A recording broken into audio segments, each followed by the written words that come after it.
กราบทักทายสบายดีพี่น้องสู้ผู้สู่คนยินดีพี่น้องต้อนรับเข้าสู่สองเบาตะพี่น้องสิพามาเบิงสิพามาอัปเดตหน้างานเด้อพี่น้องเด้อมื้อนี้มื้อวันที่26เดือน1ปี2026บ้านหลังนี้ได้ยกเสาเอกเสาโทมื้อวันที่1เดือน1ปี2026แต่มื้อนี้ก็มาฮอด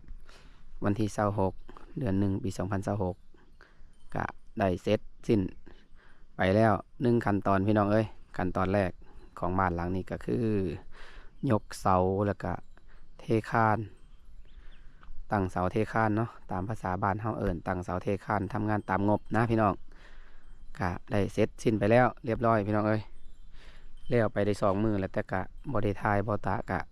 เป็นหวัดเป็นไอแน่เสียงบ่ออกก็เลยบ่ได้ถ่ายอัปเดตให้พี่ให้น้องได้เบิ่งเนาะมื้อนี้ก็เสียงดีขึ้นแล้วก็เลยมาถ่ายอัปเดตให้พี่ให้น้องได้รับเบิ่งรับชมกันว่าบ้านหลังนี้ใหญ่ซำใดกะบ้านหลังนี้กะ7 เมตร 50คูณ11 เมตร 50พี่น้องเอ้ยเนื้อเต็มทั้งนี้ทางนี้3 เมตร 50ไปหันเนี่ยมานี่3 เมตร 503 เมตร 507 เมตรคูณ11 เมตร 50เฉพาะตัวบ้านแล้วก็ตัวนั้นเป็นห้องครัวเพิ่นยืนออกเป็นห้องครัวตัวนั้น3 เมตร 50คือกันบ้านหลังนี้เสาทั้งหมด20 ต้นรวมทั้งเสาโซ่3 ต้น20 ต้นถ้ารวมเป็นเสาตั้งทั้งหมดนี่17 ต้นพี่น้องเอ้ยถือว่าใหญ่พอสมควรบ้านหลังนี้มีอยู่2 ห้อง3 ห้องนอนพี่น้อง3 ห้องนอน1 ห้องโถงห้องน้ำแยกออกข้างหลังต่างหากถือว่าใหญ่พอสมควรพี่น้องเอ้ยนี่เบาตากะได้เฮ็ดเสร็จสิ้นเป็นอันเรียบร้อยกะต่อไปกะสิหาขึ้นหลังไม้เลยพี่น้องเอ้ยหลังนี้แล้วก็สิหาขึ้นหลังใหม่อีกถ้าพี่น้องท่านใดอยู่ใกล้อยู่เคียงก็สามารถติดต่อมาได้เด้อพี่น้องเด้อบ้านหลังนี้ตั้งขึ้นอยู่ที่บ้านบึงพะเนาะเมืองอาจจะพรแขวงสวรรณเขตพี่น้องนี่อันนี้คือด้านหลังเพิ่นสิโดดลงมานี่เว้นจากระยะหัวมานี่6 เมตรเพิ่นสิเว้นมาไว้มาว่าห้องน้ำเพิ่นสิโดดห้องน้ำลงนี่แล้วก็ครัวโดดลงนี่ส่วนครัวเตาไฟเพิ่นจะแยกออกทั้งบนอีกครัวหนึ่งมันจะเฮ็ดเป็น2 ครัวพี่น้องทั้งนี้ครัวแก๊สทั้งบนครัวเตาไฟพื้นที่เฮือนเพิ่นก็กว้างขวางแม่นเบิดหอบไปปูนละสื่อตืมเอาส่วนทางนี้จะเฮ็ดชิดหัวไว้ประมาณ2 เมตร 50เอาตาเฮ็ดชิดไว้พอเฮ็ดแล้วสิได้เทเป็นทางยางทางเดินในเพิ่นทางนี้ก็เฮ็ดเป็นสวนหย่อมเฮ็ดบ้านทรงสไตล์ทันสมัยเนี่ยพี่น้องเอ้ยโมเดิร์นหลังคาตัว L 2 สเต็ปถ้าท่านใดสนใจอยากสั่งส่งแบบนี้ก็สามารถติดต่อมาทางเบาตาได้พี่น้องเอ้ยหรือว่าคอมเมนต์มาบ้านหลังนี้อยู่คือว่าอะไรบ้านบึงพะเนาะเมืองอาจจะพรแขวงสวรรณเขตประเทศลาวเด้อพี่น้องเด้อบ้านหลังนี้สร้างขึ้นอยู่ประเทศลาวพี่น้องเมืองอาจจะพรถ้าพี่น้องท่านใดได้ครับเบิ่งครับส้มว่าบ้านหลังนี้อยู่เมืองอาจจะพรถูกมกถูกใจก็สามารถติดต่อทักแชทเข้ามาทางคอมเมนต์ YouTube ก็ได้พี่น้องเดี๋ยวบอตะจะหรือว่าทิมเบอร์ไว้ก็ได้เดี๋ยวบอตะจะโทรติดต่อไปประสานงานเองพี่น้องเอ้ยนี่บอตะเก็บงานให้ส่วนเล็กตัวนี้บอตะบอทันได้เก็บงานเด้อบอทันได้เก็บยังโครเล็กไว้อยู่อันนี้แล้วที่หลังก็เลยบอได้เก็บถ้าตัวใดที่แล้วบอตะจะเก็บงานให้หมดเลยพี่น้องนี่เล็กที่โผล่ออกมาเนี่ยบอตะจะสกัดตัวนี้แล้วก็ตีเล็กมุบเข้าไปเก็บปูนให้หมดเลยบ่ให้เห็นเล็กพี่น้องเอ้ยบอตะเก็บงานให้เรียบร้อยถ้าบกเก็บจังสีบ่ได้ถ้าจนหอดมือเฮากอเฮาสาบขี่สนิมมันจะขึ้นพี่น้องเอ้ยเจ้าของบ้านเพิ่น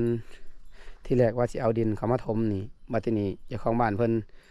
มีการเดินทางอีกพี่น้องเอ้ยเดินทางไปหาเงินอยู่ต่างประเทศอีกเพราะว่าเจ้าของเฮือนหลังนี้เพิ่นไปหาเงินมาจากต่างประเทศไปเกาหลีพี่น้องไปเกาหลีแล้วหอบหนึ่งนี่รอบหนึ่งเพิ่นมาเพิ่นได้สร้างซ้ำนี่แล้วนี่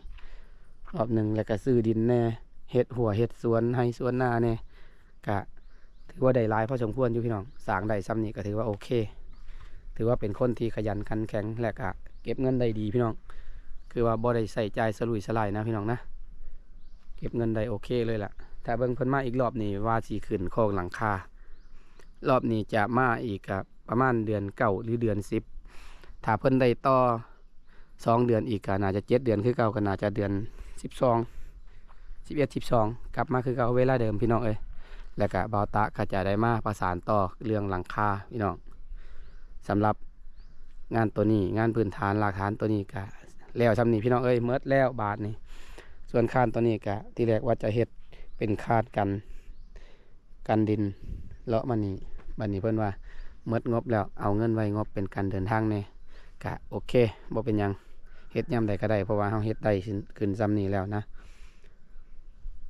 ก็ถือว่าเรียบร้อยพี่น้อง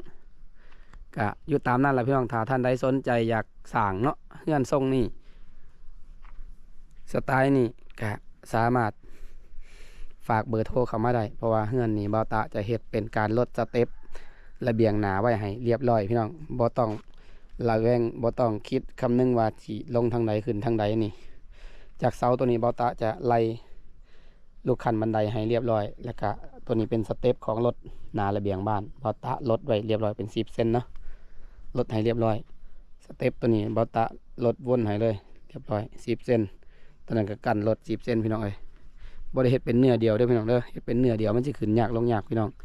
แล้วก็บ้านมันจะเป็นแบบอีหยังล่ะบ่มีลูกเล่นพี่น้องเอ้ยส่วนหลังคาตัวนี้จะเฮ็ดเป็นตามทรงตัว L ที่ปูนบ่าวตะเฮ็ดไว้ก็ตามนั้นพี่น้องขึ้นซ้ำนี้ก็ยังเบิ่งบ่ฮู้ว่าบ้านหลังนี้ทรงแบบใดเพราะว่าเฮาบ่ทันขึ้นหลังคาถ้าเฮาขึ้นหลังคาแล้วมื้อใดจะฮู้เลยว่าบ้านหลังนี้เป็นบ้านที่สวยงามก็ถ้าเบิ่งติดตามครับเบิ่งครับชมไปเรื่อยๆพี่น้องปีหน้าพบพ่อกันบ้านหลังนี้ปีหน้าเนอะสำหรับปีนี้ก็สิได้ปิดคลิปไว้อยู่บนนี้เด้อพี่น้องเด้อไปพบพ่อกันปีหน้าคลิปหน้าวิดีโอหน้าสำหรับคลิปนี้ก็สิปิดคลิปอยู่นี่ละบ้านหลังนี้